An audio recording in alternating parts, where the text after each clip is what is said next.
Бисмиллахиррахманиррахим.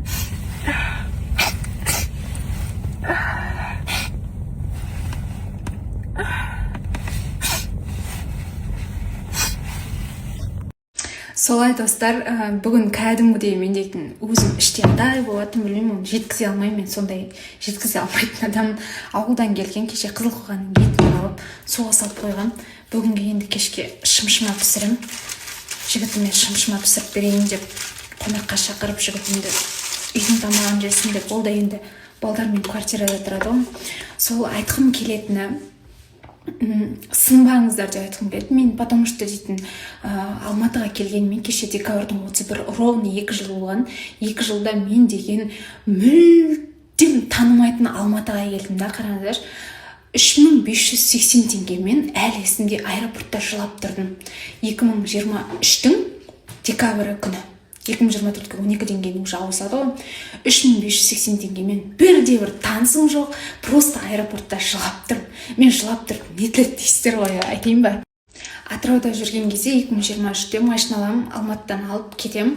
Кеткенде машинамды соғам 3,5 ба 4 миллиондай ма кәдімгі қарызға кіріп кетемін деген 3 машина соғып тастаймын, өзімдікімен 4-еу. Не істерімді білмеймін, жұмыс жасаймын, бүйтем, жұмыстан шығып қаламын, филармониядан, короче. Сөйтіп тұрмын, не істеймін дедім бе, Алматыға 31 декабрь күні 2023-тің кетіп қаламын ғой. Өлейін, тірілейін, мен барам Алматыға, короче, бірдеңе істеймін деп. Сөйтіп аэропортта 3580 теңге ақшам бар, баратын жерім жоқ. Хостел қарасам 3000 теңге бір күнге суткасына бар екен.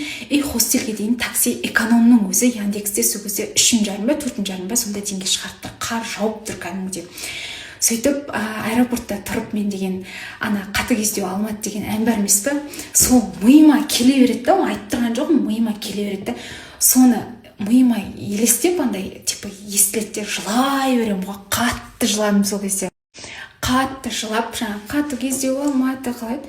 Бірде на дейтін ән бар емес па, білесіздер ма? Сол есіме келеді де қатты жылаймын. Сөйтіп ешкімнен үйдегілерден ақша сұрамайтын адам. Мен 15 жасымда Атырауға уже Миялдан студент боламын деп кеттім ба, үйдегілерден мүлдем ақша сұрамаймын. Сол кезде мама звондап қалады, қызым, мама сен жеттің ба?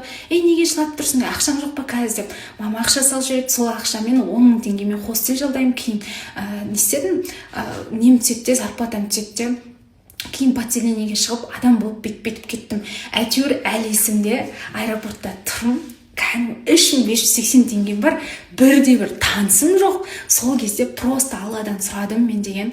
Аллах тағалам, Алматыдан маған достар бер, бүткіл кәдімгі звездалармен араласайын, блогер болайын, бүткіл мені Қазақстан танысын, бүткіл кәдімгі шетелге танымал болайыншы, мен кәдімгі сондай адам болайыншы деп барып тілегенім сол болған ғой мен.